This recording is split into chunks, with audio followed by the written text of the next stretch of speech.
Testing 1 2 3. Testing 1 2 3.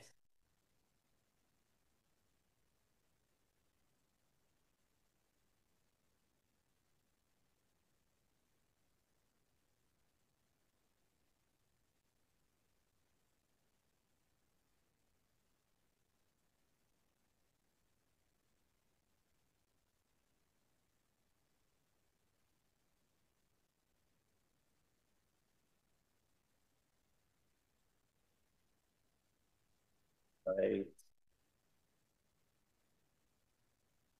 Test 1 2 3. Test 1 2 3.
Good morning, everyone. We'll get underway.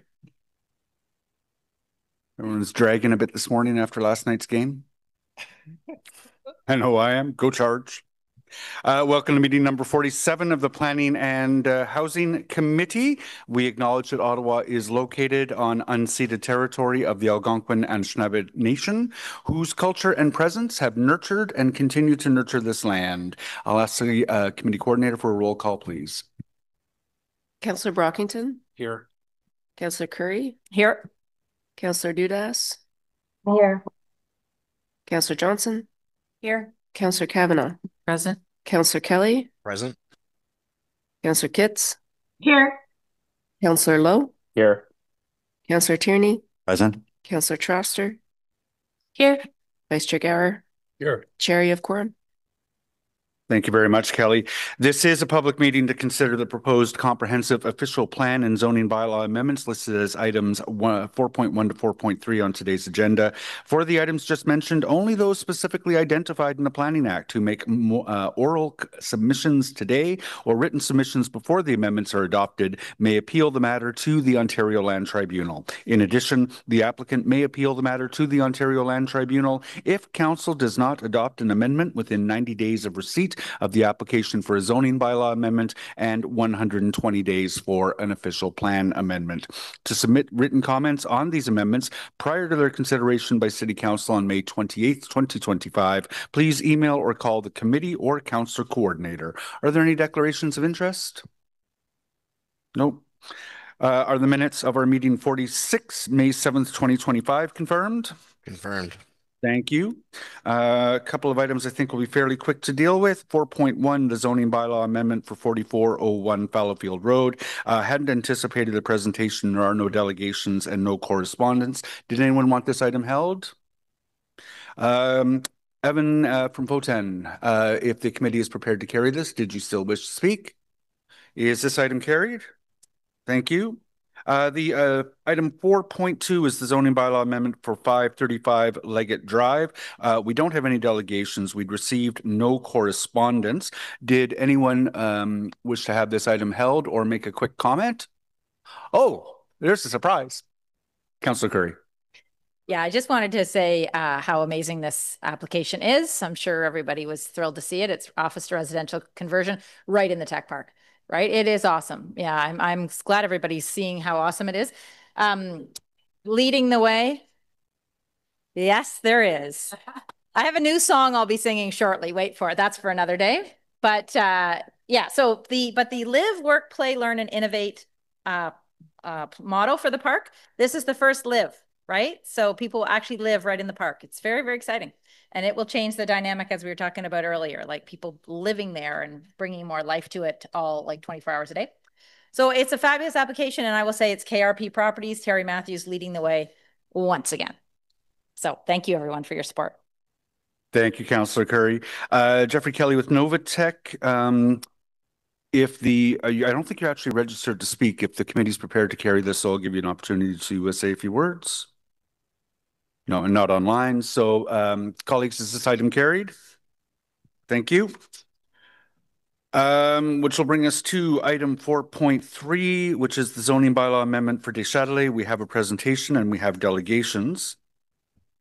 We'll hold that one. And then once that's over, we'll get through a couple of administrative items, and I'll turn the chair over to Councillor Gower for the Student Housing Caucus report. So item 4.3, we'll get a presentation on that from staff.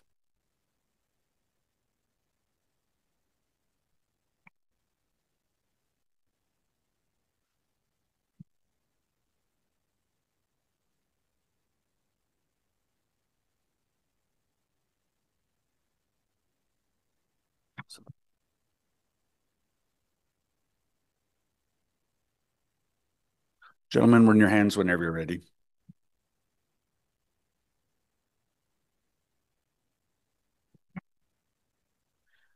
Good morning, members and committee of the committee and public. My name is Jack Smith, a planner in Development Review Central, and I'm here today to walk through the proposed zoning bylaw amendment at 295 and 355 Deschâtelet Avenue. Next slide, please. The sites are located within the Greystone Village plan of subdivision within the old Ottawa East community. The lands are currently vacant and separated by the tree-lined Grand LA and the future forecourt park. Next slide, please. The minor zoning bylaw amendment seeks to facilitate the creation of a planned unit development consisting of 18 semi-detached and 12 townhouse dwellings for a total of 30 dwelling units which have active at-grade entrances along Deschâtelet Avenue, Desoblatz Avenue, and the future forecourt park. Vehicular access is provided to each dwelling unit from private car courts located internally to the site, and the parent R3Q zone is being retained and permits planned unit developments. Next slide, please. This slide includes renders of the proposed development depicting the proposed buildings and landscaping surrounding the site and enhancing the interface of the proposed development with the public realm. The proposal includes the retention of the 2 existing mature trees within the Grand Allée, and additional tree plantings, such as those shown on the render on the left side of the screen, will continue to be reviewed through the corresponding and ongoing site plan control process. Next slide. The application seeks to amend the existing site-specific R3Q zoning through the addition of new provisions and removal or amending of existing provisions. Of note, the applicant is seeking to permit front, rear, and corner side yard setbacks of 2 meters, in addition to revised standards for permitted projections relating to balconies and stairs within these required yards. With respect to the development interface and required setbacks from the Grand Allée, 355 Deschâtelet, which is the southern parcel, also known as Block 28, has a zoning compliant interior side yard setback from the Grand Allée of 2 meters, whereas 1.8 meters is required. And 295 Deschâtelet, which is the northern parcel, Block 29, requires relief as the definitions of the zoning identify the property line abutting the Grand Allée as the rear property line. As such, 7.5 meter setback is required. Further relief is outlined on the next slide. Next slide, please. Relief is also required. Can we go back one slide? Thank you.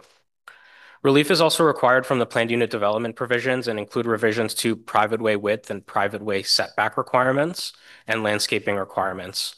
The relief also includes that the lands not be subject to Section 144, being alternative setbacks affecting low-rise residential development in the R1 through R4 zones within the Greenbelt, the creation of site-specific waste collection provisions, and additional language that planned unit developments are one lot for zoning purposes. Next slide, please. The developer is requesting that the reduced rear yard setback on Block 29, adjacent to the alley, in order to provide for consistent zoning requirements amongst the 2 lots and to create a symmetrical pattern of development, which activates the Grand Alley by providing for a shallow lot depth and active entrances to the public realm, which is consistent with the urban pattern of built form anticipated within the inner urban transect and neighborhood designation policies. As previously noted, new trees along the Grand Allée are being considered through the ongoing site plan control application, such as those shown on the rendering before us, which would improve the existing tree line. Next slide, please. With respect to the heritage views, the existing tree line along the Grand Allée form the heritage assets which ultimately frame and establish views along the Grand Allée from Main Street, for which the terminus of the view is the center block of the Deschâtelet building. This slide is showing images of the existing conditions and views down the alley to the center block of the Deschâtelet building. Site visits have been conducted during winter and spring conditions to assess the views during different times of the year, with varying levels of foliage on the trees. Planning staff and heritage staff have reviewed the proposed development and are of the professional opinion that a satisfactory level of separation is being provided and that no impediment of the views established by the existing tree line are occurring as a result of the proposed development.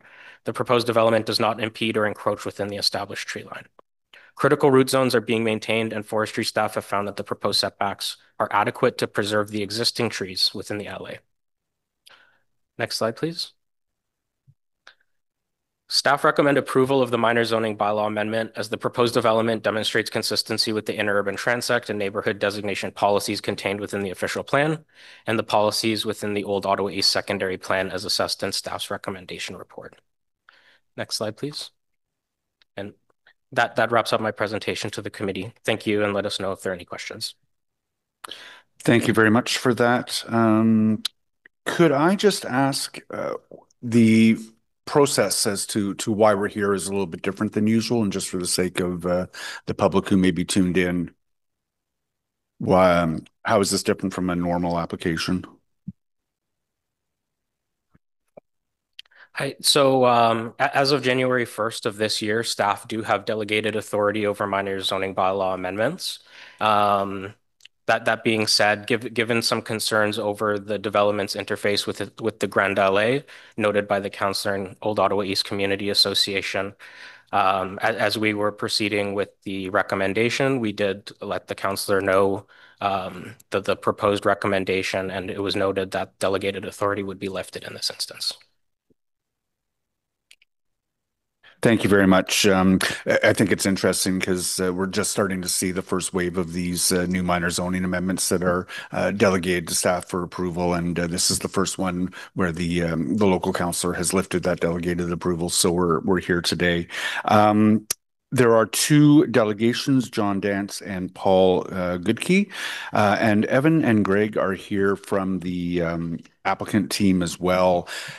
So I think what I'll do is I'll ask John, then Paul to give us their presentation, and then Evan Garfinkel and Greg Winters can speak for the developer wrap up.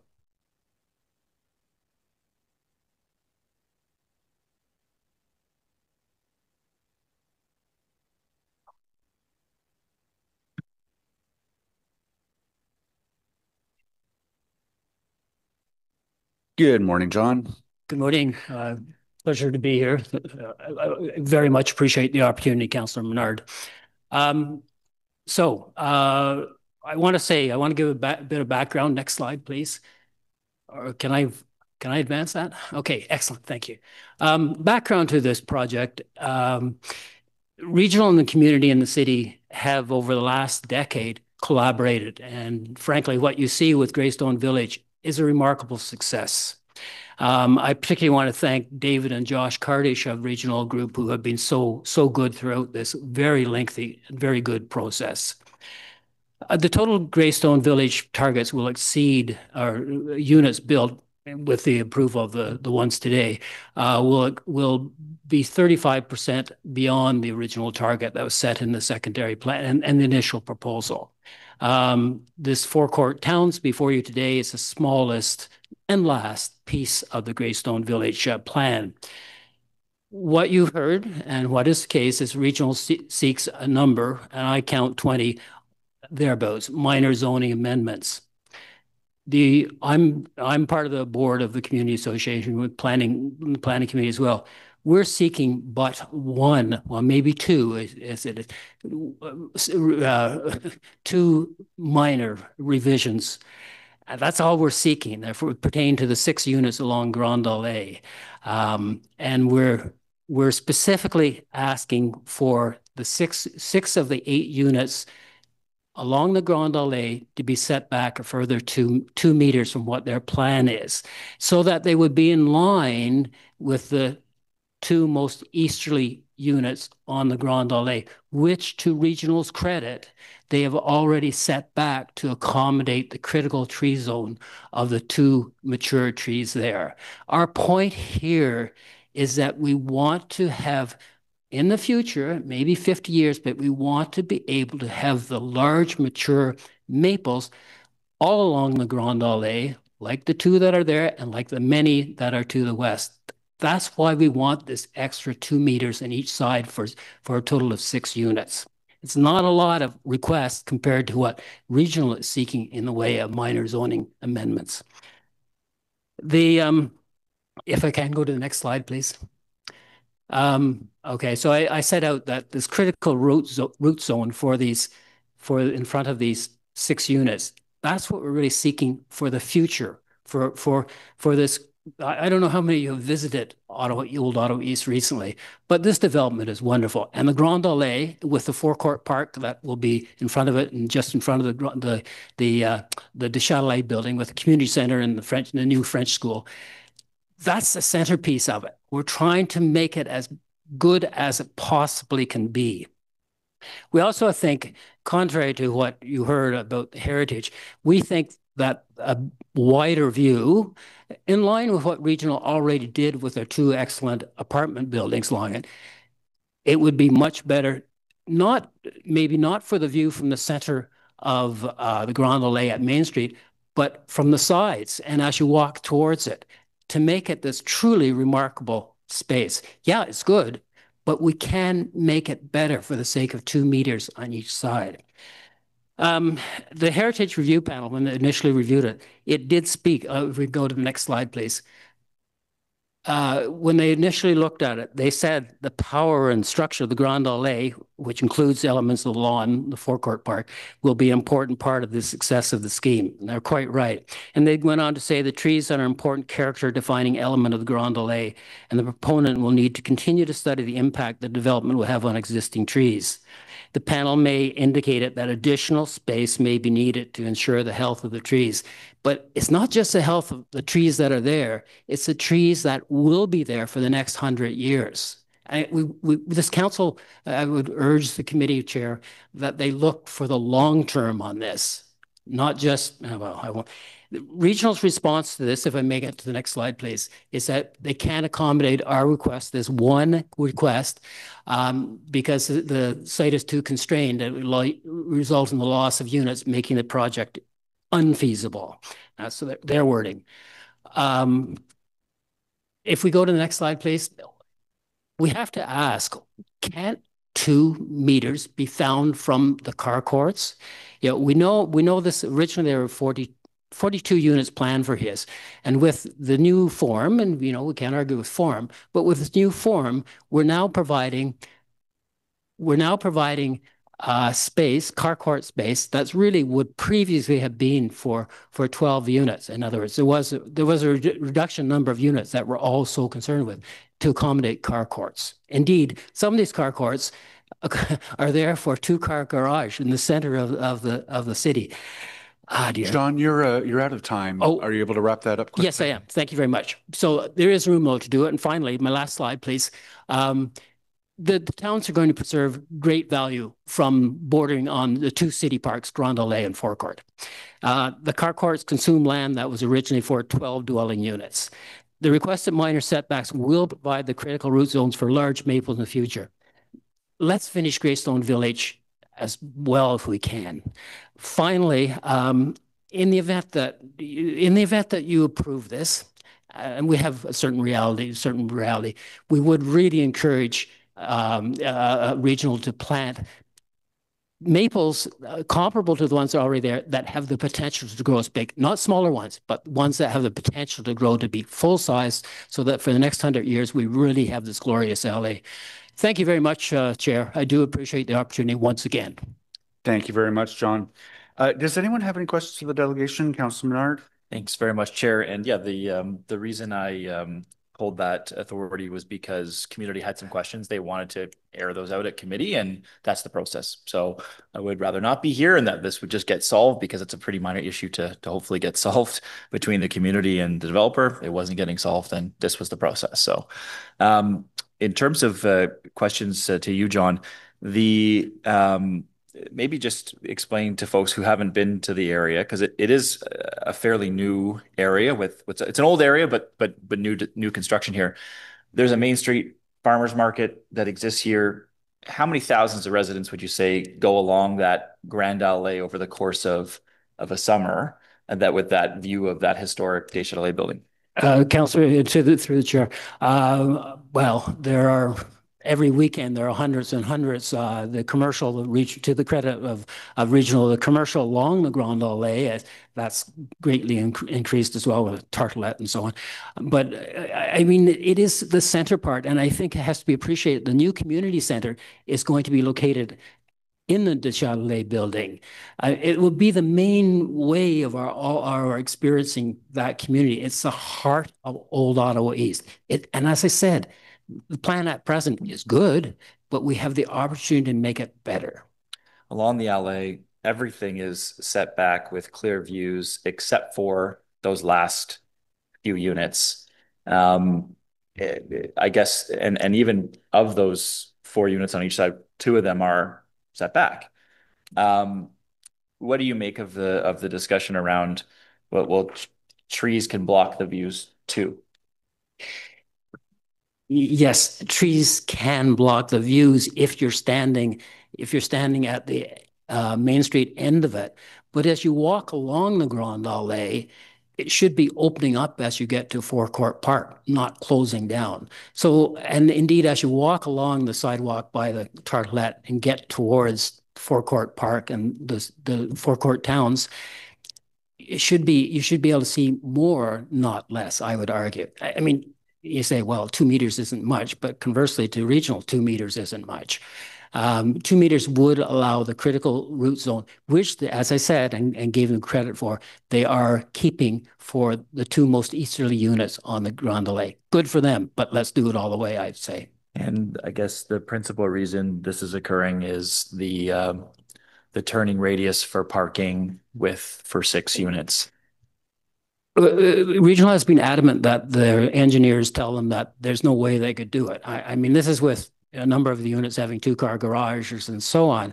I'm not an engineer. I don't know. I do know, though, that the courtyards that are adjacent to the ones that we're suggesting could be shrunk slightly do accommodate the car. So it's a little beyond me as a non-professional, with respect, how it is that you need 16 meters for the car court we're talking about at the open mouth versus 11 for the interior, for the next over car court. Can't they budget? Can't they move it a little bit to give us these 2 meters? It's strange to me. Okay, thanks very much. Thanks, Chair. Thank you very much. I don't see any further questions for you. Thank you for the presentation today. We'll move on to Paul Goodkey, who I understand is online. Yes, hello. Can you see me? We can see you and hear you, Paul. Whenever you're ready, you've got 5 minutes to address the committee. I sent some images to Kelly. Here they are. So this is the Grande Allée. This is recent from Main Street. You can see some new trees have been planted along the left-hand side. They got quite a way to go in order to get up to canopy-sized tree. But they've got space. I think they will be able to make it. Next slide, please. So this is Main Street pre-construction, mature trees all the way along. Next slide, please. So this is the Grande Allée getting closer to the forecourt. Trees spaced every 10 meters or so. Next slide, please. This is the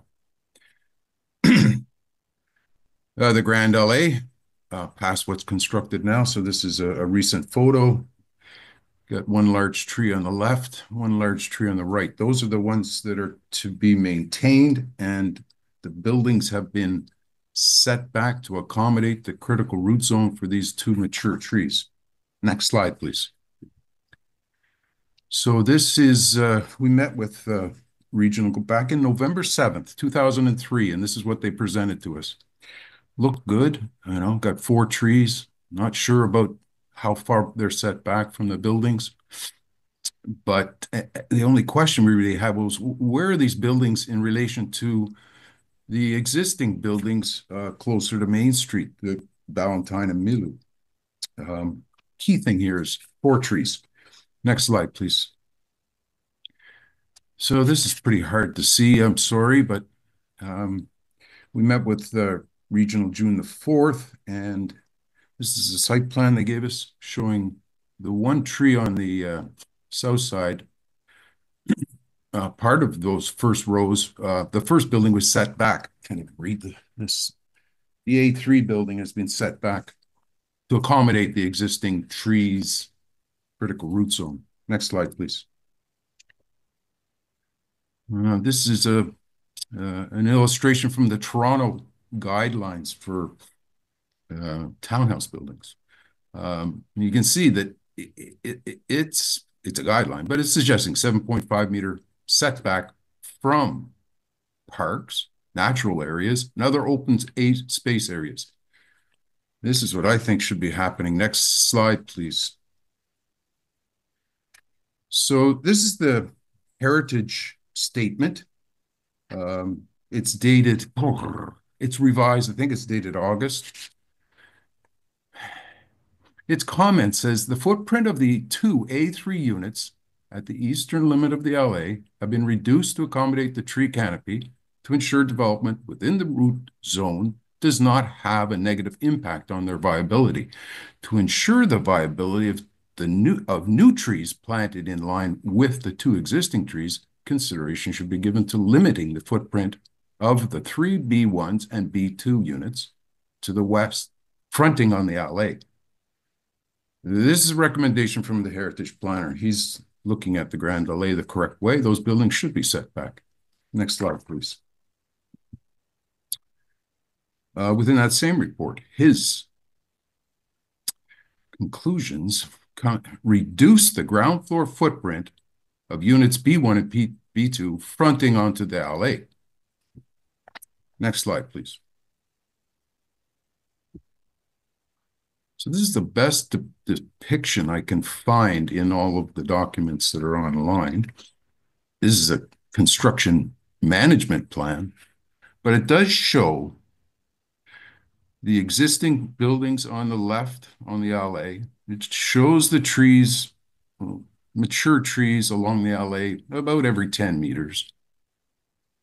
And then it shows the proposed townhouses and how far they project past the line of the existing Milu building and the Valentine building. And on the right side, well, there are no buildings there. It's just all grass. But who would expect that the forecourt towns be set back as far as these? What John has suggested, what the old Ottawa East Community Association has suggested, well, at least move it back 2 meters to give the 6 new trees a chance to mature and be canopy trees. Paul, you're out of time. I'll give you one more sentence. I'm sure, looking at that slide, we've suggested that the right-hand side be turned counterclockwise and the left-hand side turned clockwise, just reducing the parking, the asphalt a little bit. When you look at it, if you look at this diagram again, Paul, this illustration, you can see there's more parking than all building. committee members have the, I think they've gotten that point. But I don't know if anyone has any questions for Mr. Goodkey. No. Okay, Paul, thank you very much for your presentation today. Which will bring us to the applicant team. Have we got this right? Evan Garfinkel at Regional Group and Greg Winters at Novatech. Oh, great, thanks.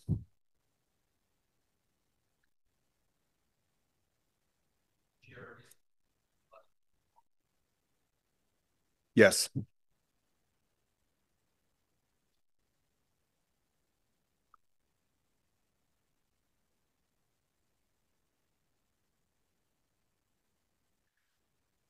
Welcome, gentlemen. Whenever you're ready, you'll have 7 minutes to address the committee.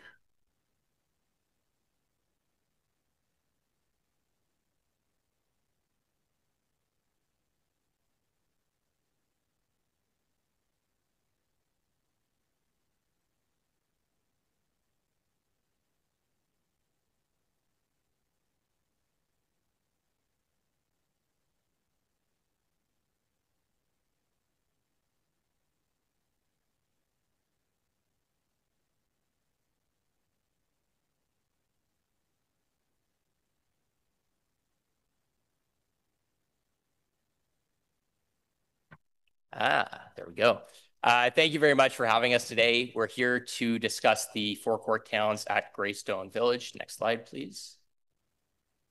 On the screen, you can see the 2015 concept plan. Again, the emphasis on the word concept plan. This was a rendering that was done over a decade ago. To date, we've probably built about 90% of what we should have, or what we had originally envisioned. The 2 blocks in question are shown here in pink. Yes, got to check my color blindness. We had initially envisioned 2 back-to-back blocks, but over the last 6 years at Regional, we've gone through over 20 renditions. And we've had some troubles making this block work due to the curvilinear nature, trying to respect the heritage trees, the heritage building. Next slide, please. So we've landed to a similar plan in 2025. You can see the forecourt towns are rounded out here. Next slide. This is our site plan here. As you can see, it's a mix of townhomes and semi-detached towns, 30 in total across 2 blocks separated by the LA. The car court, which is essentially a shared driveway. The intention of the shared driveway is for vehicular use to the units, also for snow clearing and also for waste removal. Waste trucks need proper clearance to get in and out of that site. This block has frontage on all park sides and the Des Châtelet side. It is a gentle density as opposed to what we were proposing originally. Next slide, please. Just very quickly, the community has 3 concerns. One of them has already been resolved. The first was that trees could not be sufficiently planted. And the second was the viewpoints to the heritage building and the assumption that we would be disturbing the heritage building. Next slide, please. Just quickly, on the tree planting. This is an image of the inventory of existing trees at the Grand LA. As you'll see here, the red maple is the predominant tree within the Grand LA. I'm going to read an email from the city forester very quickly. I'd recommend planting a red maple over a sugar maple, which is much more difficult to establish and keep healthy. Maturity size isn't everything, and if the probability of survival to maturity is higher with red, I will support the species selection because it is the interest of the urban forest and the taxpayers. So we can accommodate trees. We can accommodate trees that are already within Greystone. Next slide, please. So I'll speak to the matters of zoning here. So starting with the current site plan that you see in front of it that's been marked up for setbacks, the proposed zoning is consistent with the established zoning that was adopted by council in 2015. The original zoning shifted the boundaries of the existing zones to match the legal plan for the development and introduced the R3Q exception that's currently on the site. Community consultation, as noted in 2015 report, spanned 3 years, and the 2015 zoning amended the zoning to reflect the subdivision plan and the heritage report for the site. The block limits established in that earlier process have not changed throughout this proposal, and the heritage limits remain the same. I was wondering if we could just change to the next slide, please. So this is a copy of the heritage plan, and I don't know if you can zoom in, but as you can see the Grand LA as it leaves from Main Street and goes down towards Des Châtelet, which is the curved street in the middle, and then goes actually into the forecourt park. The heritage limits already narrow at that point in time. So as they went through the process, they defined it legally on a plan to show that the limits narrowed as you entered into the Grand LA. The zoning amendment that before you today is primarily triggered by a technical interpretation of the zoning. Because block 29, which is the northern block, fronts onto 2 streets, it ends up with an interpretation that there's a rear yard next to the Grand LA, which was never the intent. The proposed development conforms to the official plan and is exemplified in our supporting planning rationale in the city staff report before you today. The heritage plan block limits cannot be changed. The legal limits cannot be changed. Doing so would undermine the zoning established in 2015 that was reflective of the heritage plan. If you could turn to page, I believe, 9. Yes, thank you very much. This is an example of where Novatech, our transportation engineers, have done the turning movements. And we tried desperately to try to find movements that would work, and we narrowed it as much as possible. The problem is not with the 2-car garages, it's the single-car garages. As you back up, you just don't make the turn coming out, and the cars would actually hit the sides of the buildings. So we spent considerable amount of time on this. We minimized the garages and the driveways going into them as much as possible.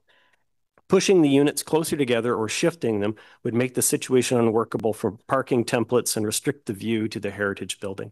Thank you.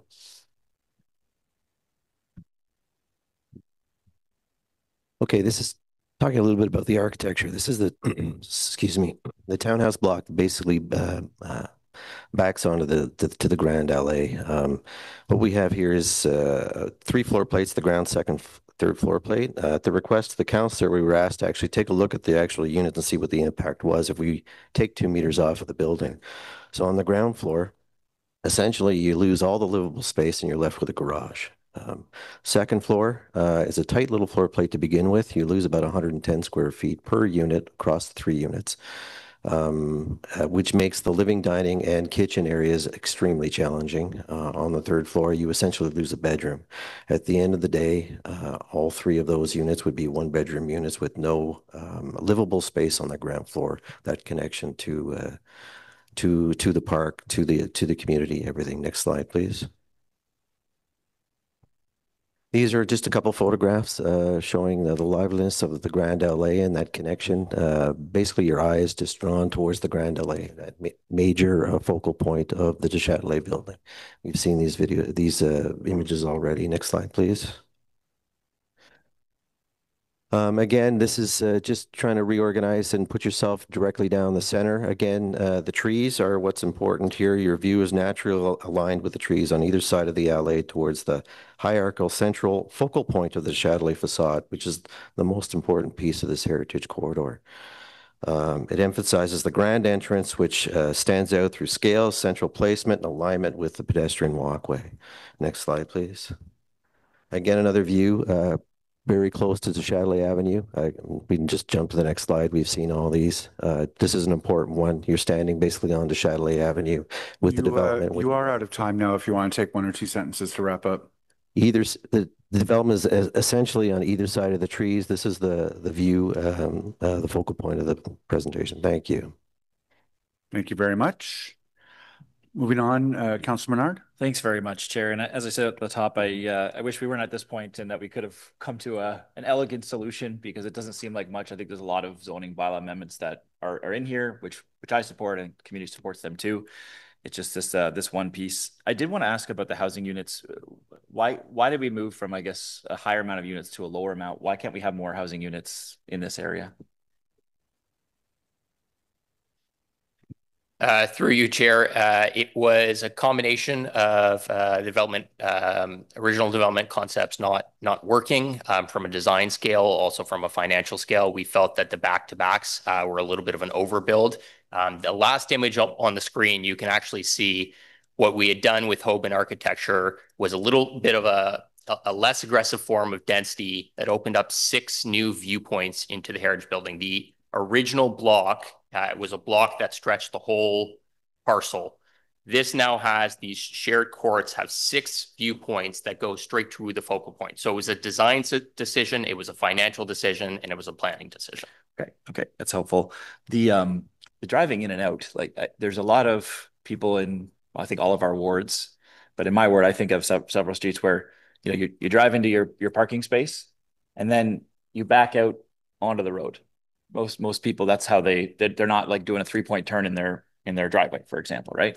So in this case, why can't we have it so that somebody's driving into their parking space and then backing out the exact way they drove in without doing a 3-point turn within that kind of strange radius area?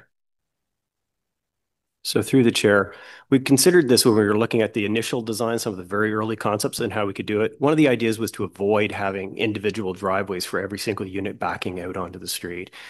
When we got into the discussion around having multiple driveways and tucking the driveways in and the garages away from the public entrances of the street to kind of hide them from that into the interior driveway space, you end up with multiple driveways coming out. So you could run into conflicts with cars trying to back out. Not to mention the city transportation engineers identified an issue with the street that's right next door to it, name just slip smeared at the moment. But where Deschâtelet turns the corner, it runs into another intersection, and you could end up with a conflict with the person turning left onto the site with cars then backing out into that space. And it is a bus route along there, so it was deemed to be inappropriate to have that number of cars backing out. Okay, I mean, I guess it is feasible, it is possible, and it exists on many streets that have transit now. I think of Sunnyside, like that's how people get in and out. They drive in, then they back out of their driveway onto a bus street, much more busy street, I'd argue, and then get on their way. And I guess for the sake of that 2 meters and moving things slightly without losing housing units, to me, it's something that, again, we shouldn't be here. We should have worked this out with our staff and community. Chair, I'll leave it there. Thanks. Thanks, Chair. I just want to be clear. You are planning to plant 4 trees, 2 on each side adjacent to the new units being built. We don't. We've been instructed by the Parks Department not to put any assets into their park, but we have done our due diligence to ensure that the adequate soil volume and setbacks is met for when the city does their park design. Okay, so you're not planning to plant, but the city would be planting Correct. trees. And the issue is whether they're red maples or sugar maples. And I just want to make sure I understand. Red maples are smaller than sugar maples. Red maples have a smaller root ball than sugar maples, and that's why the red maples are being recommended. Through you, Chair. Yes, that's correct. And there are red maples and sugar maples currently along the rest of the Grand Allée. Through you, Chair. Yes, that is correct. The red maple is the predominant tree, and I just want to refer again to an email from Mark Richardson, the city forester, where he actually prefers the red maple. He would recommend it as the city forester, as it's in the best interest of the urban forester and the taxpayer. Okay, so we're arguing over whether we're planting a really big maple or a big maple, I guess. And again, if you were to look at the actual images, like the actual images down the Grand Allée, the red maple is a large maple. It is just for some reason classified as a medium, but it can rise to the heights that are seen within the Grand Allée currently. So the red maples that you are looking at, when you look at those pictures that are on our slide deck, they can rise to that height. They are a substantial height. Okay, thanks. Thanks, Chair. Thanks, Councillor Kitts. Thanks, Chair. I was also going to ask about trees, but I think Councillor Gower has sufficiently covered that.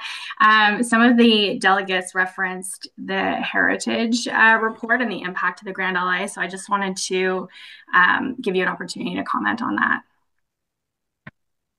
Through your chair. Yeah, I believe that those are sections that were commented on, but they are very select sections that have been picked. The sections that are referenced are alternatives. That's where it mentions the reduction to the ground floor.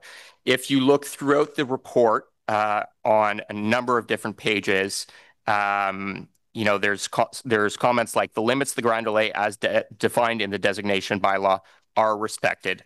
There are no adverse impacts. On this slide here, the cultural heritage values and character defining features associated with the designated Chatelet building and designated landscape forecourt and alley are respected, and there are no impacts from the proposed development on blocks 28 and 29. Okay, thank you for that. Respectfully, I'm surprised delegated authority was pulled on this, to be honest. And in my experience working with regional, you are one of the more community-minded developers, to your credit. So I'm sure that these community concerns were considered and tried to be handled to the best of your ability, in my view. So thanks very much. Great. Thank you, Chair. A couple of quick questions, and I've been around here a little while. A few of us have. When did this project start? Was this under a former councillor? Sorry, could you repeat the question? When did this project start? So the application was deemed complete. I'm going to look at my staff here in December, early January, but we had started the 3-tier pre-consultation process in May of that year, if I'm not mistaken, May 2024. I feel this has been going on for a long time, right? This is that parcel of land. Yeah, and when it comes to, like, I think David Chernyshenko was the councillor at the time. This is a very long process. Was there no way to resolve it? Like, I don't want to fight about spruces and maple trees. I find this very odd. We're in the middle of the housing crisis, for crying out loud. So, if we were to go ahead and say we're going ahead here, you'll still continue to work with the community, I assume? Of course. Yeah. Yeah. We have throughout the entirety of the project. My predecessors, David and Josh Cardiff, have welcomed the Old Ottawa East Community Association from the outset. And, we always want to keep that relationship active and fruitful. Yeah. And the council for the area obviously has to respect the people that he's hearing from too. But I think we all agree this is a little long in the tooth for me. You know, I've seen a couple of councils go through there. It's we have a housing crisis, and we're always criticized by the provincial governments for delaying things. This would probably be on that list. So thank you for coming out and answering the questions today. I'll have some questions for staff. Thank you very much, Councillor Tierney. And I don't see any further questions for the applicant team. Gentlemen, thank you very much for your presentation today, which will bring us to questions of staff.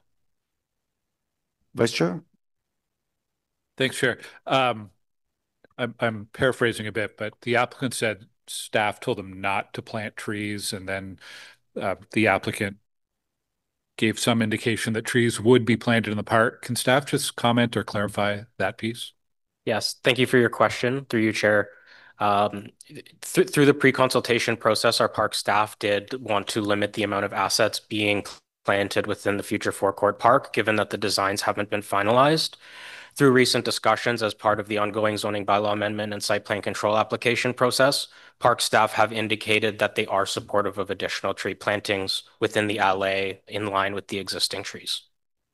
Okay, and if they're supportive, can staff just confirm that there would be adequate space for the roots of the trees that staff intend to plant? Yes, so our forestry staff have been in review of some proposed tree plantings. We will continue the technical review of the tree plantings through the site plan control application, but they have indicated an adequate level of soil and that the trees can reach maturity.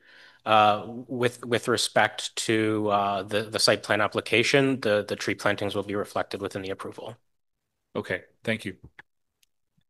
Thank you very much, Vice Chair. Councillor Tierney. Councillor Menard. I can only wish. Thanks, Chair. I appreciate that. And I think on the tree issue, Councillor Gower, I agree. I think a lot has been solved. There's even a tree there that existing now that staff have said we're going to retain that. We don't know how much life it has left. It could have 10 years, could have more or less, but they're going to retain that through this process. The tree issue to me isn't as large as the viewpoints, where the thousands of people that'll come here to view that heritage building that's been there for over 100 years and will be there for ostensibly another 100 years. We'll host a school, community center, affordable housing for seniors, and a new community center gym. So there's a lot going on in this area. To me, it's the thousands of viewpoints of that building versus the 6 parking spots. That's kind of where we're at. I agree about the trees. I think those can be planted. So just to staff, how many units are being proposed here? 30. And previously there was more units proposed, but they've reduced those. How many parking spaces for the 30 units are being proposed? I believe there'd be 1 per unit. I'm sorry, say it again? There would be 1 per unit. 1 per unit. So there's 30 parking spaces, 30 units.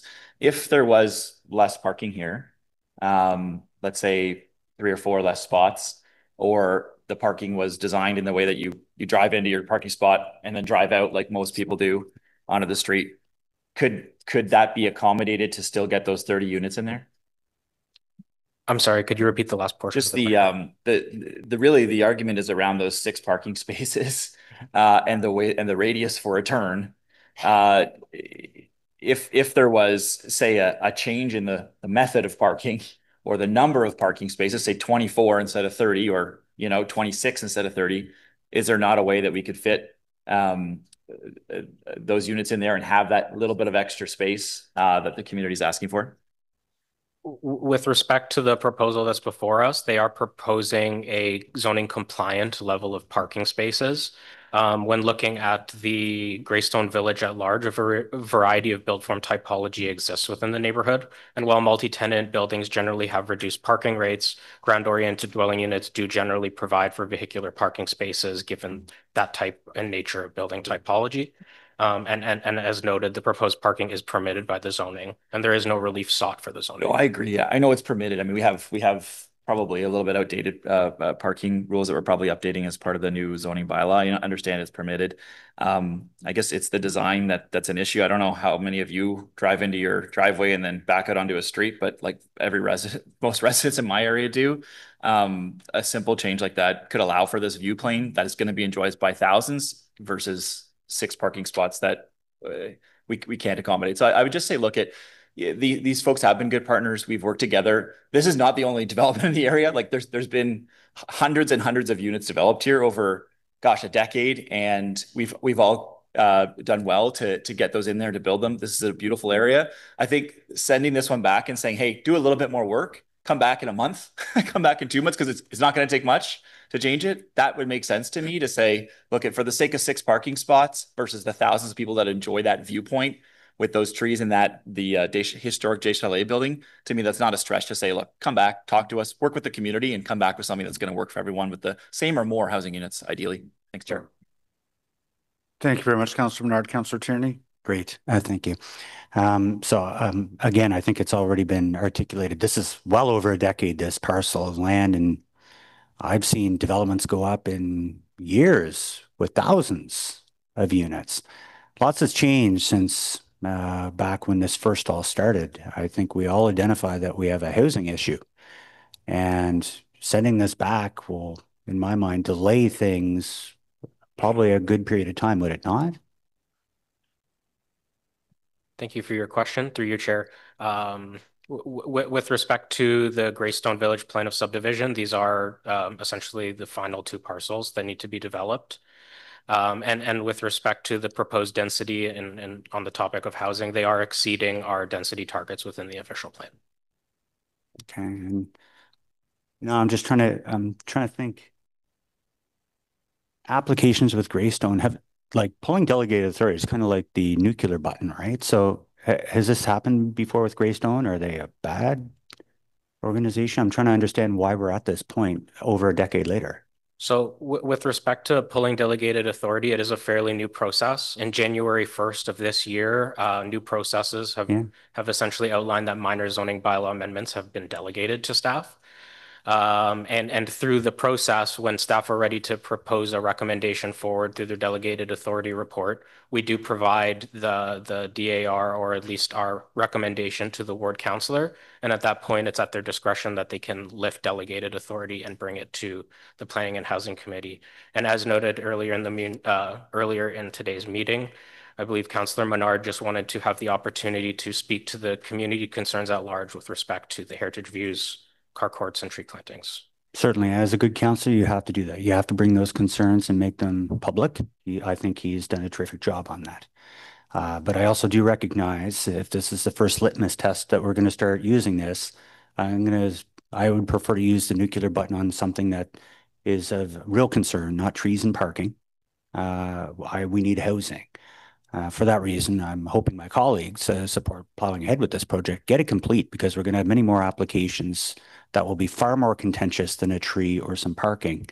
And I think that's where our efforts are best served. But I do appreciate the councillor bringing it forward. He does have a concern. He's representing his community, but I will not be supporting any kind of delay on this, Mr. Chair. Thank you. Thank you, Councillor Tierney. Councillor Menard, did you have any final comments? No, thanks very much for the time, Chair. Okay. There are no further comment or questions of staff. Is this item carried? Okay. Thank you very much, colleagues. From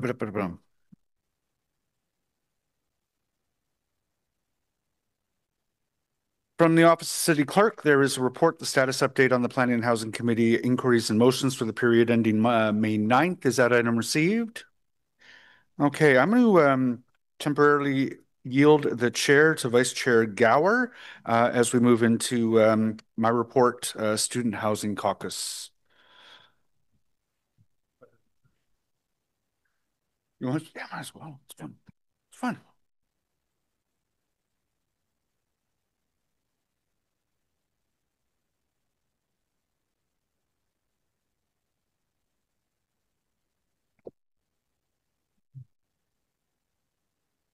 Okay, so this is item 6.1 on the agenda. This is a councillor's report from Councillor/Chair Leeper, and I'll let Jeff introduce it.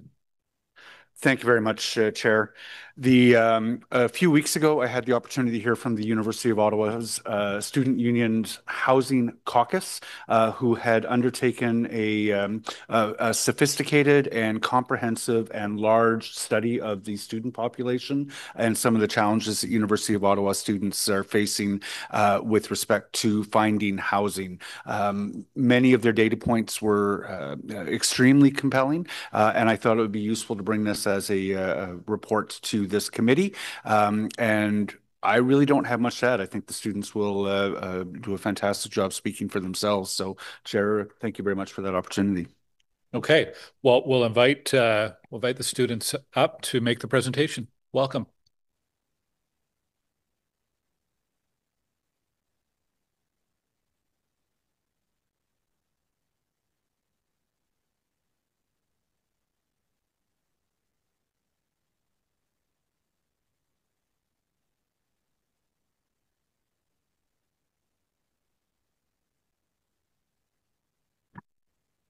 No.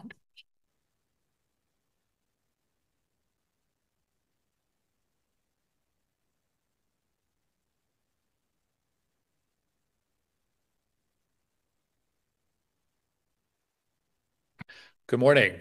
I'll let each of you introduce yourselves as you speak, I guess, and just when you're ready to go, make sure you press the button, and the floor is yours.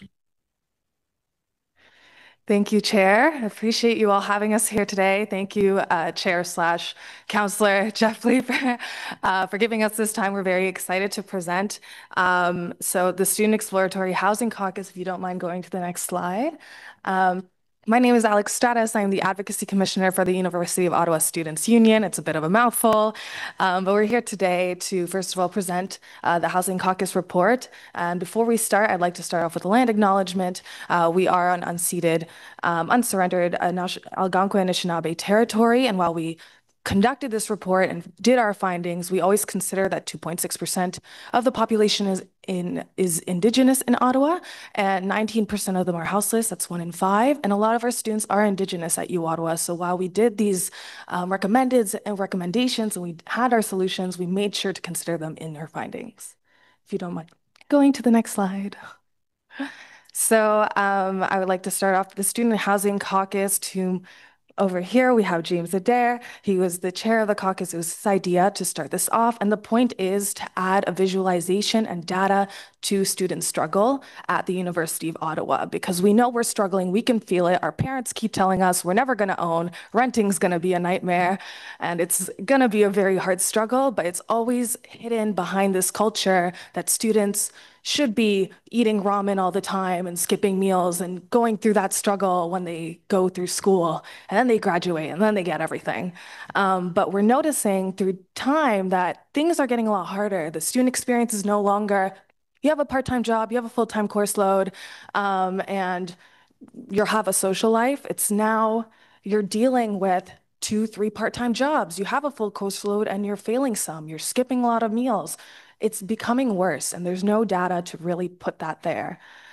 So in our report, 91% of students said rent negatively affects their mental health. 53% said it impacts their schooling.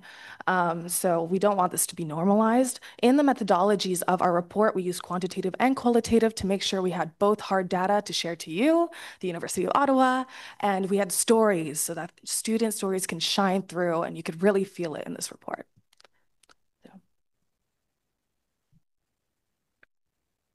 Part of what we looked at was how difficult it is to find housing as a student, and 52%, so the majority of students said that it was either somewhat difficult or very difficult to secure accommodations in Ottawa, which I don't think comes as a surprise to anyone. And the majority of students are finding their apartments through tools like Kijiji, rent.ca, etc., or Facebook. Interestingly, what we found was the university has a housing board. That's something that when we were talking with a lot of alumni, they're like, oh, do people use the housing board? And only 2% of students use the university housing board. So the majority of students are finding housing through other like kind of third-party applications. Next slide. One student, and this was a pretty common story, said that places go so fast that there were times that they scheduled to see the place, and with a few hours, the tour was canceled because someone else secured it, or that there was also a lot of extra BS charges or fees, either application fees or deposits. And I think this reflects kind of the crisis that we're facing, that housing is, people are booking tours for like the same day, and by the time that it's their time to go tour the apartment's already off the market, which leads to an immense amount of competition. Next slide. We had students from a variety of neighborhoods in Ottawa, but the most expensive were Sandy Hill, Centertown, and Vanier, or that's where the most students lived, I mean. But on average, students are paying over $900 a month in rent, and about a quarter of students rely solely on working to pay their rent. So if you're working a minimum wage job in Ottawa, which many students are, either like, working service or anything, you're working 54 hours a month just to pay your rent. That doesn't include tuition. That doesn't include the cost of food. That doesn't include, wanting to go out every once in a while with your friends. That's 54 hours a month just to pay rent, which is a lot. We also found that students who were renting with a corporate landlord, like Smart Living or an REIT, were paying over $100 more than the average. They're paying around $1,000 a month in rent, which is especially concerning in areas like Sandy Hill, where the housing market, especially around the university, has become increasingly financialized and is increasingly dominated by these large corporations. Next slide, please. One student, and this speaks to what Alex talked about earlier, said that their grades have plummeted since they've had to work 2 jobs in addition to the 5 courses in order to feed and house themselves. And the responsibility of housing costs is a very big mental burden. Another student said, since I have no financial support and almost no loans or grants, I'm forced to work 2 jobs to support myself. This affects my school results. That was a pretty common story we heard, and it's especially worse among international students who have limited hours they can work off campus and who are often paying exponentially higher tuition. And so students are working more hours, paying higher rent, and are receiving worse accommodations. Next slide. Finding a place to live is only half the problem. The houses that students find are often in abhorrent states, facing a plethora of issues like pests, lack of air quality, no air conditioning, crumbling infrastructure, heating issues, non-functional appliances, and more. Students reported issues with breathing due to the mold in their homes, mentioned long arguments with landlords over pests and fixing appliances, and having to relocate and go through the entire process again due to bed bugs, floods, and even fires in the case of 2 students whose houses burned down, leaving them homeless and uninsured. And as we head into another summer that will almost certainly hit 30 degrees and more, 54% of students will be left without air conditioning, contrary to the City of Ottawa bylaw that sets a standard of 20 degrees maximum in the daytime. We're aware this is seen as a rite of passage for students, that living in these conditions is told to us to be the nature of being a poor student. But this housing crisis is unprecedented. With the lack of newly built housing in student communities, you either have to pay a hefty price or deal with unsafe, unsanitary, and dangerous conditions. The familiarity that students had with their rights as tenants was brought into question in this report, and a majority of students expressed moderate familiarity with their rights. However, despite this, landlords and/or corporate agencies continuously violate the rights of tenants as stated in the Tenants' Rights Acts and make no effort in maintaining or adhering to Ontario laws. Violations of these Tenant Rights Acts include illegally entering a unit without 24 hours notice, which was a really common comment that students made, withholding vital services necessary for the residents to be habitable without notice, and requiring unnecessary and unreasonable fees and rent payments, and unfortunately, many more. With these violations, residence becomes near inhabitable for students. A primary example of tenant right violations, as expressed by students, as mentioned above, were landlords and corporate managers entering their apartments with 0 notice. A quote that a student stated, "We had people who were coming in unannounced to work on things which I was very fed up with." And just imagine having this happen day on and day on when you're just trying to live your life in your own home. This unfortunately falls into the consistent pattern of exploitation of students in this housing crisis, where they're left uninformed and are forced to sacrifice their rights to live in some sort of space. In addition, students are offered almost no support when tackling repercussions on landlords and corporate agencies who violate their rights in return. Currently, the Landlord and Tenant Board require a $45 fee upon completing an application to report landlords and their violations. But it doesn't exactly just stop there. Court orders and hearings, as may be required when reporting a landlord, is a long task that only takes up students' time and energy. For students to commit to such a process, they must miss class, work, or other responsibilities to advocate for rights that should already be non-negotiable to begin with. Next slide. Okay, so actually, could I get the next slide presented first and then go back to this one after, if that's all right? Thank you so much. So generally, students feel safe in their communities and in their homes. When we adjusted for race and gender, very little difference was observed. But when we break it down by community or region, that's where we really get the insights. So according to students, the safest communities were Nepean, Old Ottawa East, and Gloucester, with the unsafest being Vanier, Lower Town, and Byward Market. In these areas closest to downtown, a variety of people, like students, workers, families, and unhoused people, live together and share a space. But when we leave the homelessness crisis unaddressed, it's causing disputes, feelings of unsafety, and mistrust between community members, and something that's going to be more and more difficult to tackle later on. And this is something that was clear within our findings. If we could go back to the previous slide. So we asked what students felt that made them feel unsafe. 30% mentioned homeless people in one way or another, either referencing an actual instance of harassment or crime or just uncomfort and feelings of insecurity. Next on that list was proximity to a homeless shelter, public substance use, and crime. Interestingly, many students simply wrote down Rideau or Byward, as if this massive public health and housing crisis is an inherent trait of our community, which it is not. When asked what would make students feel safer, some certainly said more police and more patrolling, but I know I don't have to tell this city council that police are already spending a lot of their time in that downtown area. Students are also aware that this crisis is bigger than just a single arrest or a phone call to the police. Students mentioned that they wanted to see more services for vulnerable neighbors and commitment to resolving the deeply systemic issue of unaffordable housing in the city. And this section is really, really where we saw the intersection between the homelessness crisis in Ottawa and the student housing crisis. Next slide, please. There's a significant link between poor housing and poor health outcomes, and this has been a fact that has been known by researchers in public health for years. Yet it still remains the reality for many students, and it has not changed. 62% of students reported their housing situation has negatively impacted their mental health. One student quoted that it is difficult to not think about the money. That money being money to afford food, basic living necessities, and an energy they need to complete an education that they cannot even focus on, an education that they have to forget so they can live with basic necessities that everyone should have. You can go to the next slide. Quote, "It is hard on mental health when rent anywhere is expenses for a whole or apartment, and you're essentially living paycheck to paycheck.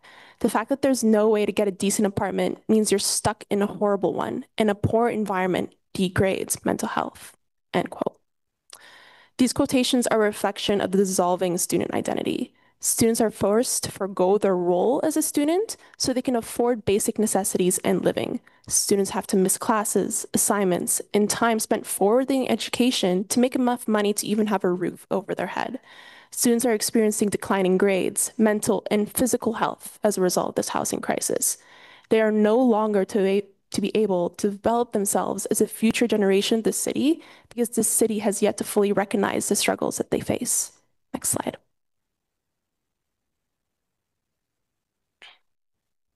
We have a variety of recommendations in our report, which you can find on the Student Union website. And we understand that the housing crisis and the student housing crisis are multilateral issues. So there's recommendations for the province, the federal government, as well as the University of Ottawa and the City of Ottawa. Because there needs to be a lot more collaboration than there currently is happening, which is why our first recommendation that we would like to see the city and the University of Ottawa work on is developing a long-term student housing strategy. Something that we kept hearing when we were talking with experts was that enrollment figures aren't shared with the City of Ottawa. So the City of Ottawa doesn't know how many new students may be coming in, and those figures aren't shared with community members. So what we are recommending is that the City of Ottawa, the University of Ottawa, Carleton, and the other major players collaborate on developing a long-term student housing strategy. Our second recommendation is that the City of Ottawa provides financial and zoning incentives for nonprofit and housing cooperatives to create affordable, sustainable, and community-driven student housing projects. This is something that's been done in Waterloo to great success. Waterloo has some of the highest rates of nonprofit student housing and some of the lowest student rental prices. We're also encouraging the City of Ottawa to establish, student housing affordability zones within a 5-kilometer radius around post-secondary institutions to encourage the development of purpose-built student accommodations. Canada has some of the lowest bed-to-student ratios for purpose-built student accommodations in the G7, and it's part of the reason why the housing crisis has exploded among students, which obviously has trickle-down effects for communities across Ottawa.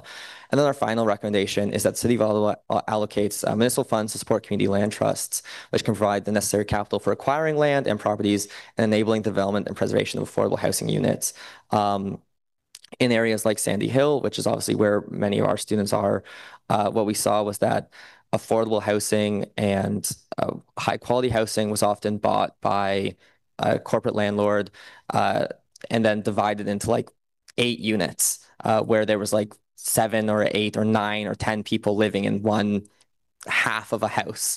And while obviously we need a lot more density, a lot more units, there should be space for nonprofit and affordable housing units that are maintained in the market.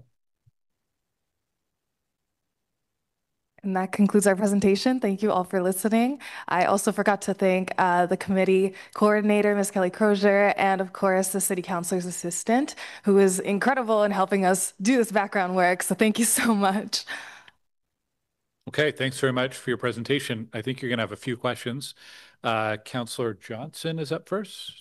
Thank you very much for the presentation. And I was actually going to ask if you had done any looking into acquisition. And of course, on the final slide you have. So you may or may not know that I moved a motion that failed last year to ask the city to put some money aside for acquisition.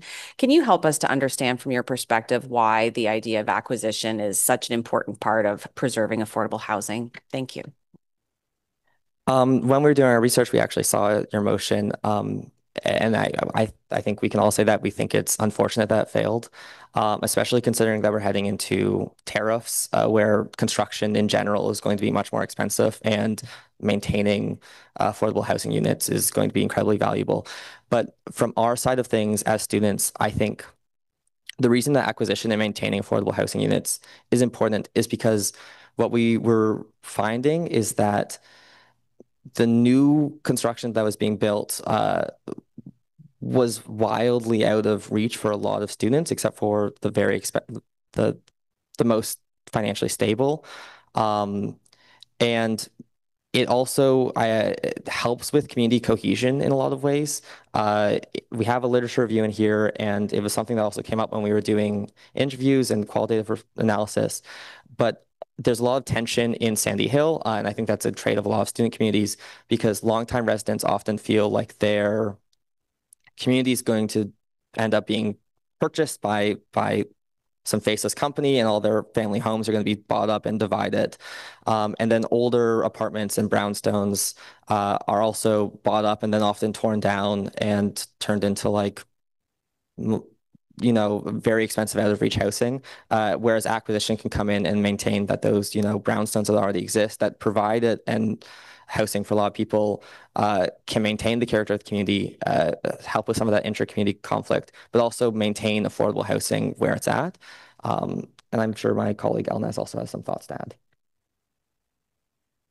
Thanks. Just one more follow-up because Nepean was mentioned. So Nepean, you saw, was one of the safer places for students to live, but I wonder, similar or different, the purpose-built rental housing out in Nepean can be pretty few and far between. Have you had any reports from your research of students living in homes that they don't believe actually meet code or have been chopped up in certain ways in Nepean to accommodate more students than they should be able to handle?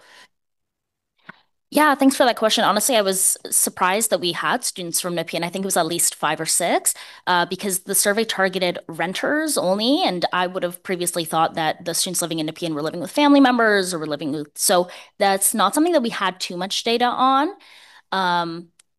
Up to code. I mean, no, not too much data on Nepean there, but just in general though, you'll meet lots of students who live in housing where you really question, like, is that really legal? And there's actually some really expensive buildings, some really expensive like student housing companies that have, like, you go in and it's not supposed to be a 2-bedroom, but they've put up a wall, but there's like a space in between, like there's an empty space between the roof. So there's no like window in this bedroom. They've just made up a bedroom and they're charging students the price of a 2-bedroom or even the price of a 3-bedroom for what is legally a 1-bedroom. And they're just getting away, and they're like getting away with this, even though there's no window and even though it's not even a real wall. And like, you just have to question how they're getting away with this and how this is the solution. So I wish I had more data on Nepean, but the shady buildings, oh yeah, for sure. Thank you. I know that I work with Algonquin College to make sure that they're looking at the landlord list that is on our website, as well as having them sort of have a conversation about if it's too good to be true, it may be. But I'll get off. I see you have lots of questions. Thank you. Councillor Kavanagh. Thank you, Chair. Thank you for the presentation. It's very interesting. I feel like this is a snapshot of what's going on right now. And I don't know if, only anecdotally, whether it's worse or, the same, because it always feels like it's always been bad for students to find accommodation, and it's always been expensive. But now with the housing crisis, it's even more so. So it would be good to know comparison of years gone by. I think anybody who's gone to universities had stories about weird places they've lived. So, but one thing I was looking up, there's only 4,100 units of student housing on campus. And there's a population of 44,000. I'm just talking about University of Ottawa alone. So that's not even 10%. It just strikes me that that should be the first place to be, is universities, frankly, could make a lot of money off students because landlords are. But that would be something that they should be looking into in the future. But to have more nonprofit affordable and safe residents in the future. It's something I've never experienced because I couldn't possibly get into a residence. So I appreciate that. So I just, but I have a question for you in terms of the UPass. The UPass was created to make it so that people could live just about anywhere and get to university, so that it's always fantastic to live in walking distance, but not always possible. And I just wanted to know if that makes a difference. Yeah, so public transportation is essential for student life and student culture, especially as you mentioned, it can be hard to walk around. So there was also, sorry, just give me 30. Yeah. So the thing with public transit is it's essential for student life, and without that source of reliability, students are forced to Uber or forced to spend a lot of extra money on these supportive other means. And students often don't have cars. I don't know many who do, and when we do find a student with a car, everyone carpools with them. They go to Walmart, they find, a way to shop for groceries that isn't the Farm Boy Rito Center. But yeah. So we're currently in negotiation with the University of Ottawa, with UPass and OC Transpo, and a lot of people to renegotiate the UPass to make it more accessible, to stop that increase, to make the LRT, for example, they extended that wait time for students right before the first year of the first week of school, which was very chaotic. So public transit is essential for students to get around and get through those means. And as public transit is slowly becoming less and less reliable and less accessible, that means housing is becoming more essential because they want to find a place closer to campus, because they can't rely on the bus to actually come and show up, the 14, whatever it may be. So it really just adds to the student struggle. So. Thank you. And definitely we need more nonprofit or non-market housing overall. I'm hoping to hear more about that from the promises of the federal government. And and I'm hoping the province kicks in as well. I'm chair of Ottawa Community Housing, so I'm always looking at nonprofit housing, but student housing is a category that's really important, and hopefully we'll see more being built. Thank you. Councillor Trosser. Thank you so much. First of all, I want to say this is one of the best reports we've seen at committee since I was elected. So excellent work. I think it's really important that you paint this picture because students are residents of the city too and deserve access to housing just like anyone else. So I represent Somerset Ward, which includes Centretown, and a phenomenon that we've been seeing is rooming houses that used to cater to folks who are sort of on the verge of homelessness. You know, people might pay $500 or $600 a room. We're seeing renovictions happening in those rooming houses. There's one just on Cartier Street down the street where the landlord essentially evicted everyone, threw up a flat screen TV on the wall, and is now charging $1,500 a room and basically targeting students. I'm just wondering if you heard in your survey or in your conversations, people who are living in those kinds of accommodations and what that's been like for them. Yeah, I will say one of the questions that we asked was about like roommates. How many people do you live with? How many bedrooms do you live in? And there was it was such a big thing that students like were having tough situations at home with their roommates. Like they don't know their roommates. They don't know who they are. They just rent out a room basically. Sometimes that's the most affordable thing. And especially I think it's prevalent within international students who will live in places where landlords are kind of like will just kind of rent out to anyone, doesn't really matter what the quality is. And international students are so desperate for housing because they face so much discrimination from landlords who want to like background check them. So that was especially common with international students. But there were so many conflicts with roommates, so many disputes over like even the quality of housing, over cleanliness and that. And like again, like we know that having issues with your roommates has always been a thing. But I really think it does point to the fact that more and more students are having to live in these massive houses with people that they do not know and haven't ever met, and they're just kind of being thrown into this, and then these disputes start. And so like it should never, like so many students living with 7 or 8 roommates. That's insane. Yeah. In a house that was only meant to accommodate 3 or 4 people at most. So for sure, like these houses being bought and chopped up and then given to whoever with no relationship being built, no community being built here. It's like definitely an added barrier. Oh, for sure. I mean, I paid $375 a month 20 years ago when I went to university. But the thing is, you could say, oh, inflation, but it's not like student loans or the wages have increased to a degree. And now students are paying $1,000, $1,200, $1,500, which is what you would pay to rent an entire house with roommates that you knew. But I do think this phenomena of these buildings becoming rooming houses, expensive rooming houses, that's a very interesting point about an increasing conflict among folks living together. How could you expect to have any sort of social contract with your roommates if you don't get to choose who they are? And something I actually wanted to add on to this, because this was mentioned in one of the interviews that we did. So sometimes when students are like first looking for a place to live in, if they're not able to come into Ottawa, let's say they're from Toronto or they're from Kingston or from somewhere else, they go with video tours.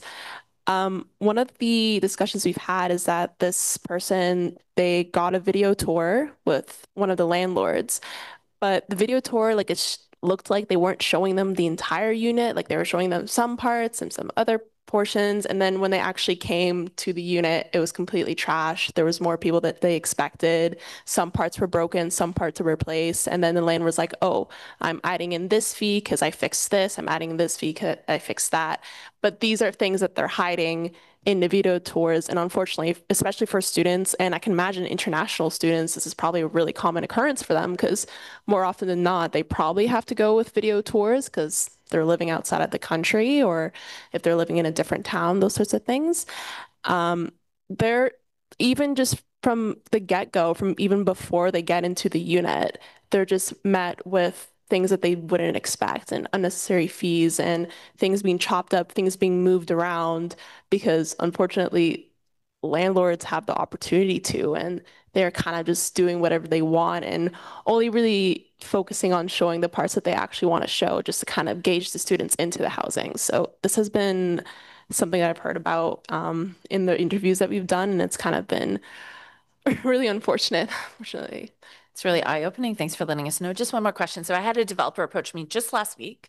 It's a company that's looking at to do office to residential conversions, but kind of a soft conversion into more dormitory style living, sort of geared to students or to early, like very young professionals.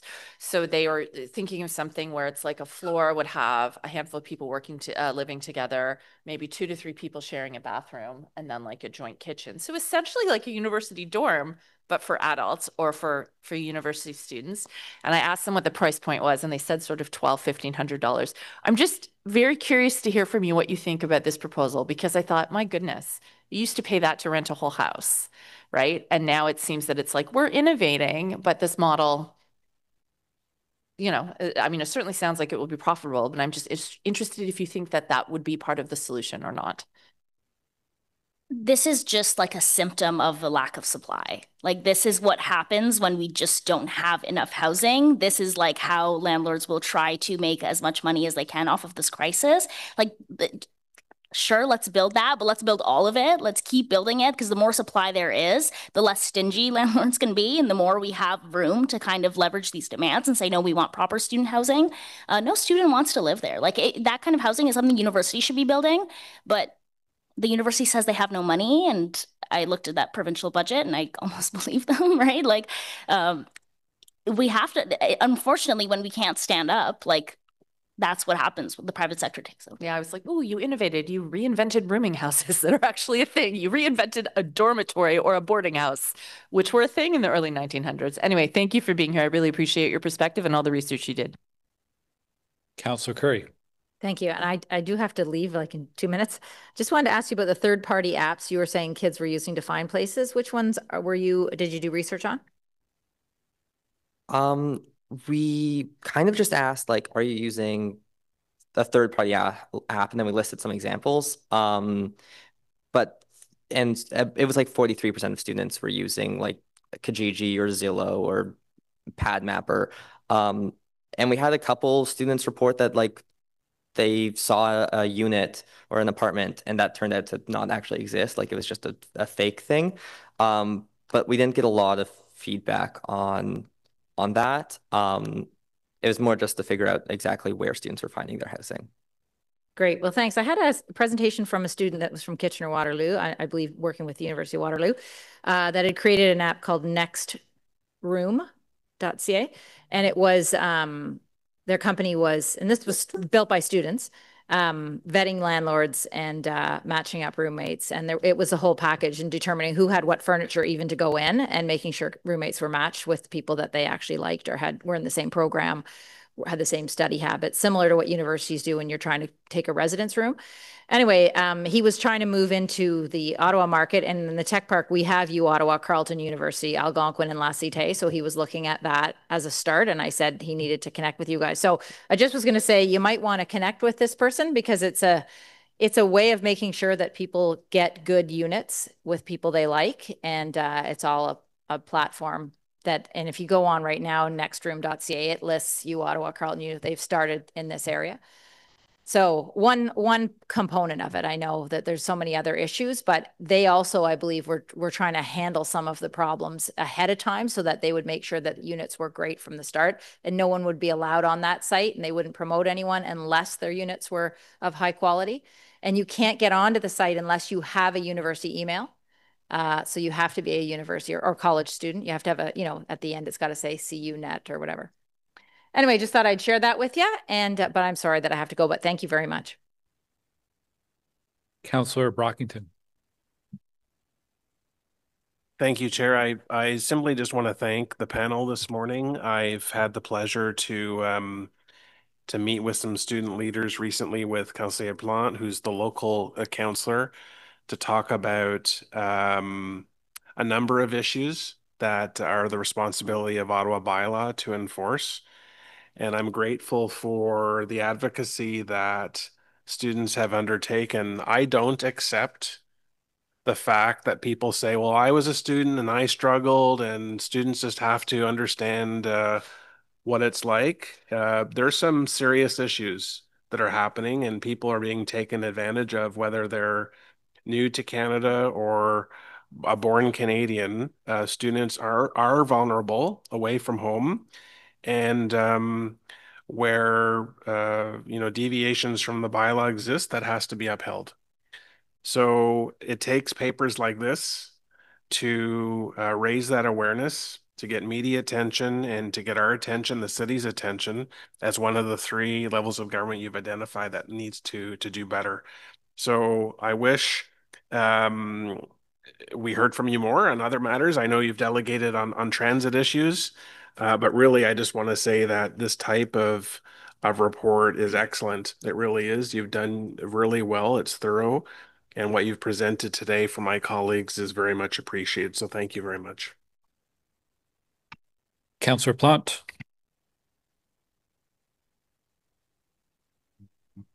Yes, hi. Hi guys, good to see you at committee today. Oh, look at that. Hi. As a resident of Sandy Hill, I'm always so impressed with the students I run into. I get people who tell me all the time, "Oh my God, you live in like a student neighborhood." And I'm like, "You wish you would." It's really awesome. The landlord thing aside, you guys give great energy, and as you've shown all my council colleagues today, you are no slouch when it comes to policy, research, and writing either. So I just had two follow-up questions for you. I missed the early beginning of your presentation, but did you guys talk to Carleton at all and the students at Carleton? And were there any similarities in those discussions? No, thank you, Councillor Plante. There was no discussion with Carleton when we were doing this. This was very much oriented towards U-Auto renters. But for some inspiration, I did take a look at some of the reports from Carleton, and I think they did a similar study with their students in like around 2016, 2017. Okay. And it was interesting. Their average rent, they had something around $500, $600, which I don't know if that's a 2016 phenomena or maybe just the location of Carleton. But that's definitely a conversation to have because that comparison, I mean, this is just the start, right? We're hoping to be able to do it in the future. Yeah.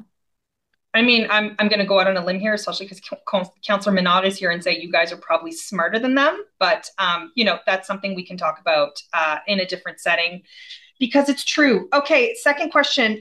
Did you guys, and I'll sort of give you the floor here, but you did talk about a bit about la cohabitation, a bit of the what's happening with some, older homes are being torn down or they're being purchased, these older family homes, and then renovated to include all kinds of funky configurations to say there's 6 or 7 or 4 bedrooms when they originally were not.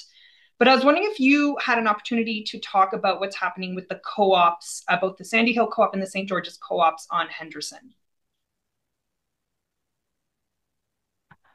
So while we were presenting, this is something we did mention, like I myself as the advocacy commissioner, when we have our meetings with the central administration, we get 45 minutes, we lay it all out on the table. Yeah. And this is like something we do bring up because they do have a campus master plan and a lot of it is mysterious. It's like this hidden plan.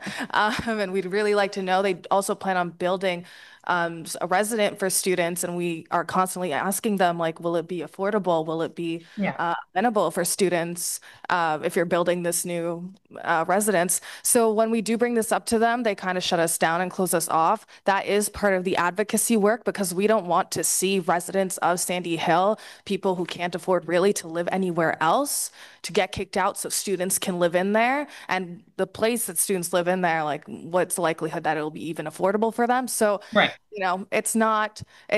it's always part of the conversation. That's part of the intersectionality proportion of our solutions in our report. And that's what I have to say. I think James is showing me something. I'll also just mention in the report itself, we do talk about the co-op it's like the very last paragraph in the conclusion, and just about the history of displacement that students and universities have had, and how we think that's a history that can be corrected. So yes, it is something we did talk about. Thank you. And I will, I had made a mental note to myself when we went to the launch, and thank you, Councillor Brockington, for coming to that, to put this in my newsletter, but I'm going to make a note to do it again and put it on my website. I do appreciate all the work and the advocacy you guys are doing. I think some people, they tend to have this view that students are just here for 4 years, so who cares about their living situation, who cares about the future of the community? but you guys have clearly demonstrated that you care. And it sounds hackneyed, but it matters. So merci beaucoup. On apprécie énormément tous les efforts que vous avez faits. Et je vous passe la parole, Monsieur le Président. Thank you. Councilor Menard. Thank you very much, Chair. Thanks to Councilor Leeper for working with students in our city. And I think Councilor Plante might forget that I have 3 universities in the ward, including University of Ottawa. A portion of the University of Ottawa is in Capital Ward, in addition to Carleton and St. Paul University. And I really appreciate your work. We've worked together before. I recognize the faces and your names, and I want to say thank you. I'm going to bring up a very specific example of council taking some action on this issue that kind of goes under the radar, but I think it's the most impactful thing we've done for people that rent in over a decade. So council made a decision at the Finance and Corporate Services Committee to proactively reduce the ratio for multi-residential properties on the tax ratio from 1.4 to 1. It's an odd thing in that, you know, a lot of residential for, say, single units is 1, but for some reason, older apartments where many students rent, it was 1.4. So they were taxed at a higher rate. So we made this decision to lower that from 1.4 down to 1.0 to be equal with those single unit places and new multi-residential that's being built now. And the effect of it, the net effect that staff have calculated, is that there's a forced rent reduction of over that time from 1.4 to 1.0 of $94 monthly for tenants there, and so $1,128 per year. So a huge differential in terms of what City Council can do to actually reduce rents directly for students and for other folks living in multi-residential. The big issue is making sure that that is passed along by those usually corporate landlords that own those buildings to tenants. So I guess my question to you is, can we work together to make sure that those things are passed along? I want to hear from tenants in those buildings that they're seeing those landlords pass along that reduction as a result of those tax decreases. If there's a tax decrease more than 2.5%, they must pass it along. And so letters are supposed to be sent out to each tenant and each landowner, and then that's supposed to be directly passed along, provided there's not a bunch of other cost increases. So I'm wondering, can we work together to see this through? Again, it kind of flew under the radar, but I think it's the most impactful thing City Council has done for tenants and for student renters, certainly this term of council. Are we able to work together on this to see if it's actually happening? Because I know staff are sending out letters soon on this, and I want to make sure you're receiving the letters and that we see that corresponding decrease occur. We're really excited about the creation of a new tenants union in Sandy Hill, a group of neighbors working together precisely for these issues, noticing how much of Sandy Hill has been bought up and sold out in the past 5 years as a result of a variety of factors. But every single day, there's a new sign put up on a house, on an old crumbling house of Smartwell, Fahal & Co., whatever they are and however they're changing their names, that have bought up these properties. And the question is, like, who is this landlord? Is it a person? Is it a person that I can speak to? Is there someone who can come and fix my appliances when they're broken? The answer is usually no, it's a corporation. So I would certainly bring that up to the tenants union, and maybe there's some door knocking we can do there, some organizing we can do there to speak to those tenants, to ask them if that rent decrease has been passed on. Certainly that's something I would bring up to the union. And this is like a long-term fight we have now. It's so concerning how much of Sandy Hill has been bought up by corporations. And then as we spoke about, I mean, these heritage homes, these beautiful homes that families have been living in for decades, for centuries even, that are just being destroyed, I think, by super cheap, badly constructed, overly expensive corporate housing. And so that's something I'll bring up to the union for sure.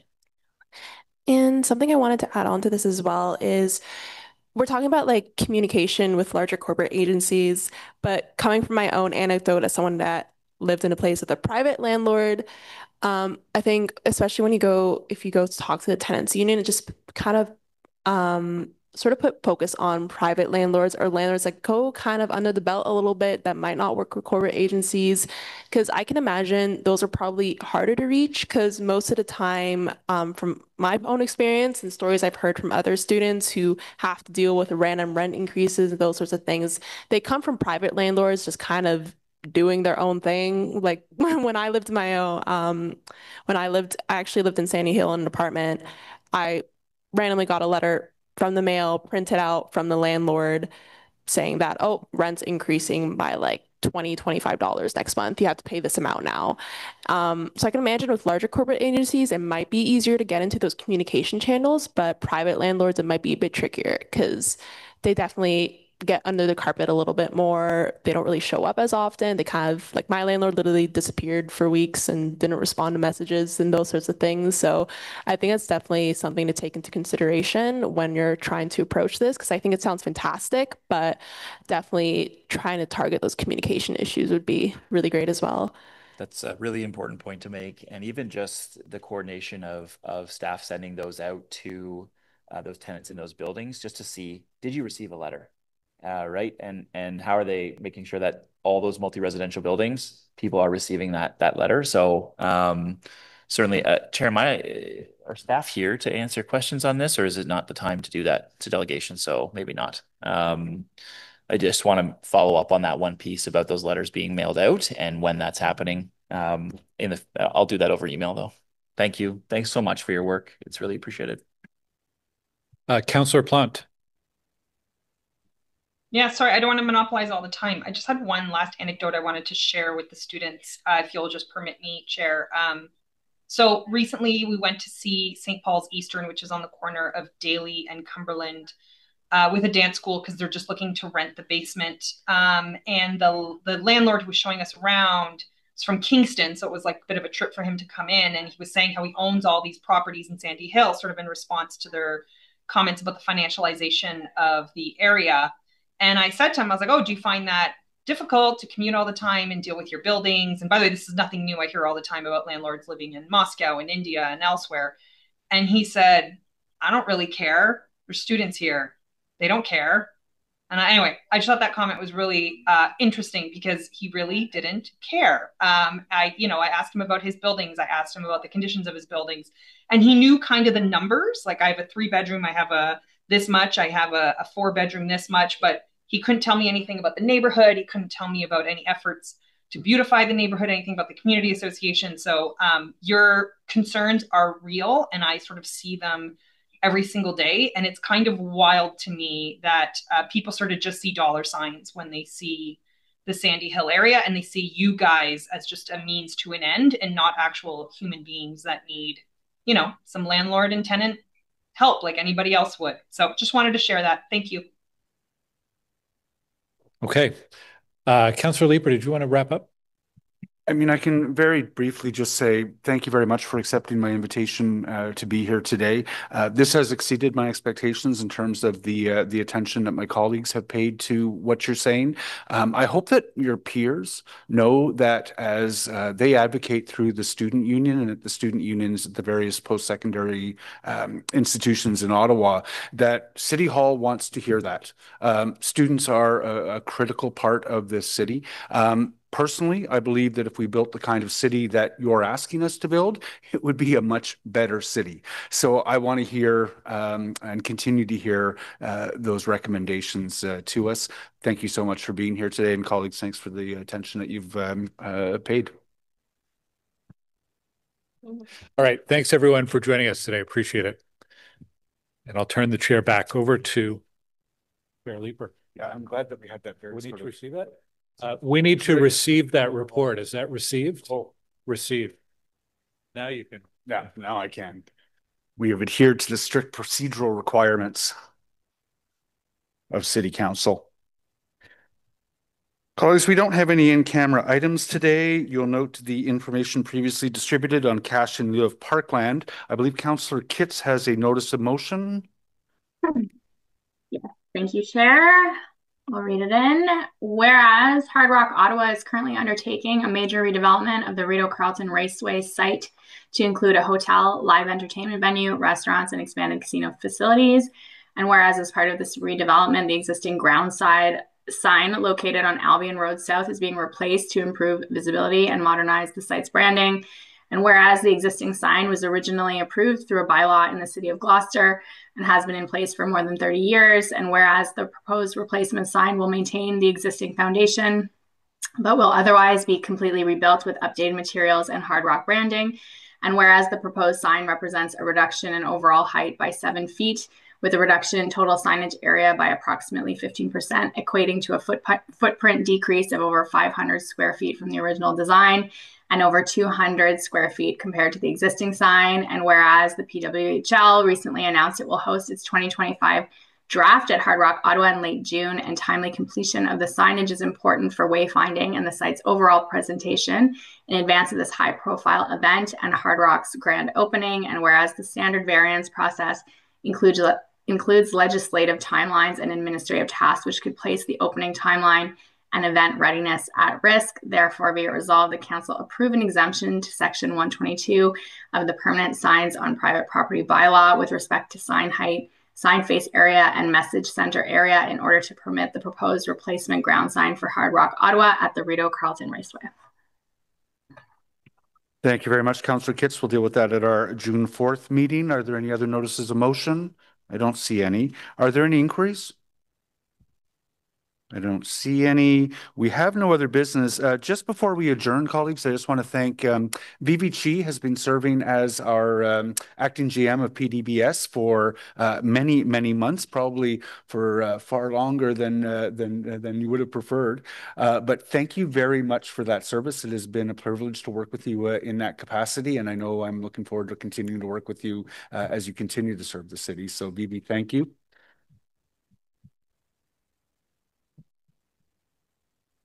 And colleagues, we're adjourned until June 4th. Thank you.